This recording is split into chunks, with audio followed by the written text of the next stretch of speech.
Olá, tudo bem?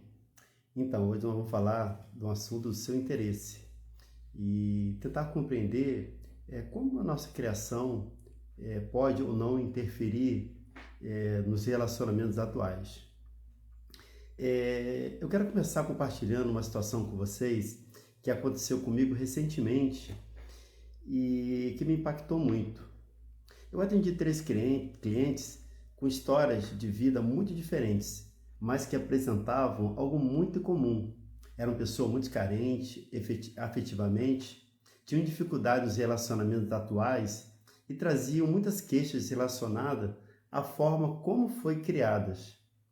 Um deles vivenciou uma relação familiar abusiva, o outro passou por experiência de ser encaminhado para uma adoção.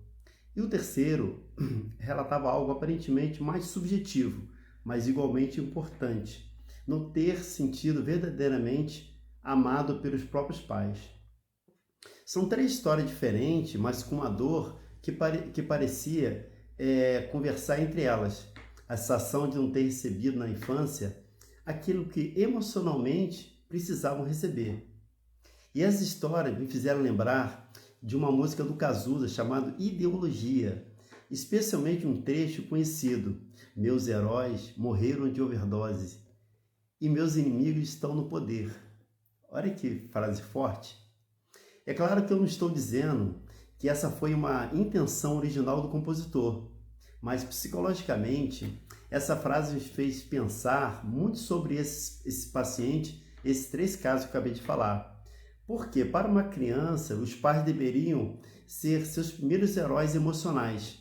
São eles que deveriam representar proteção, segurança, acolhimento, pertencimento e amor.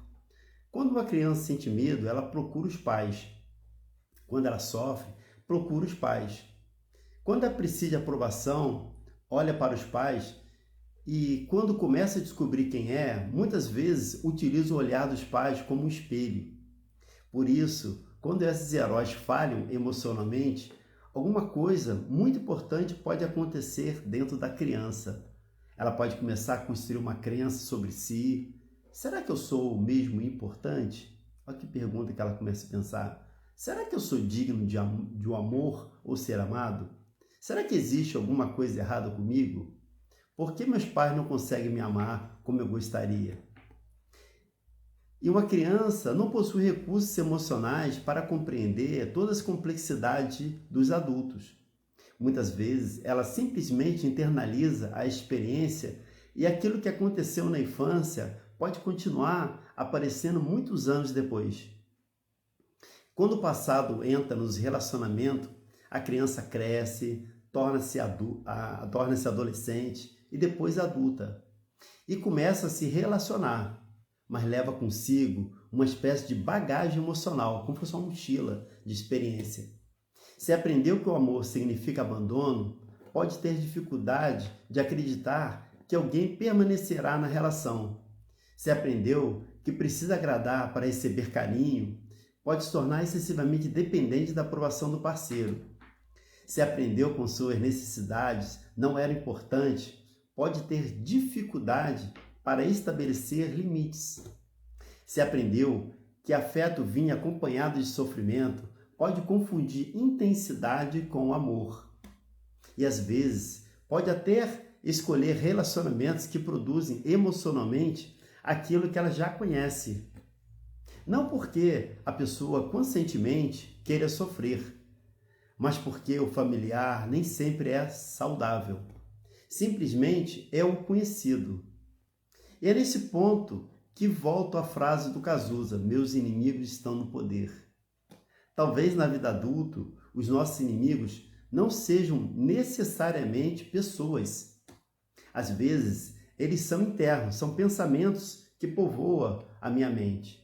Que pensamentos são esses? São os medos, a insegurança, a sensação de não ser suficiente, o medo de abandono, a dificuldade de confiar no outro, a necessidade constante de aprovação, a dificuldade de receber amor, a crença de que qualquer momento alguém vai embora. Esses inimigos podem passar a governar nossas escolhas afetivas. Incrível isso, né? E isso nos leva a uma pergunta muito importante: quando daquilo que estamos vivendo hoje pertence realmente ao presente? E quanto ainda é consequências das nossas histórias? Compreender não significa culpar. Existe, porém, uma questão, o que é muito importante. Precisamos ter cuidado para não transformar essa reflexão em uma simples acusação contra nossos pais. Existem situações graves em que houve abuso, violência, abandono e negligência, e essas experiências precisam ser reconhecidas. Mas também é verdade que muitos pais produzem padrões que receberam dos seus próprios pais. Isso é uma bola de neve, né, que vem na própria educação deles. Eles também foram crianças, também tiveram suas faltas, também carregaram suas dores. Também aprenderam muitas vezes que amar era daquela maneira.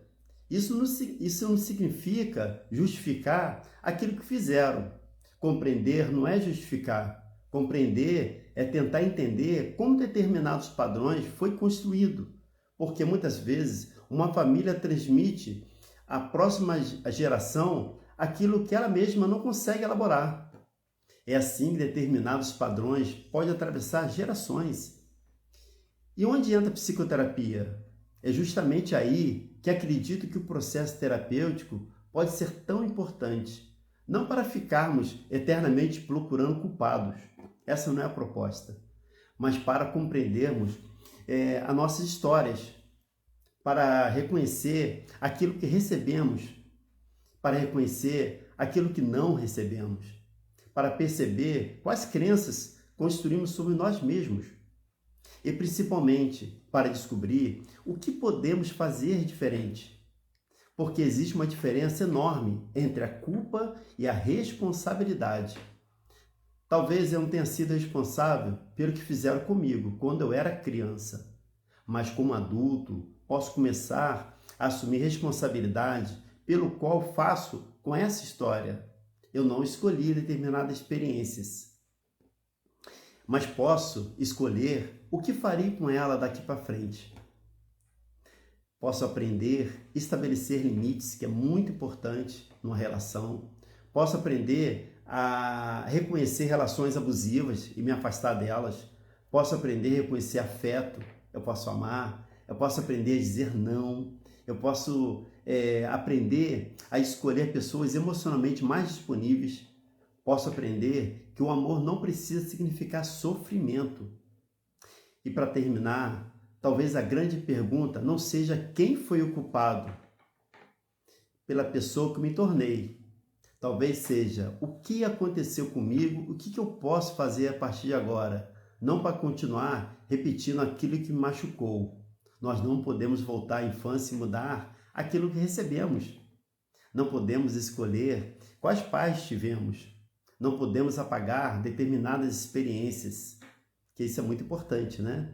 Mas podemos trabalhar para que nossa história não termine completamente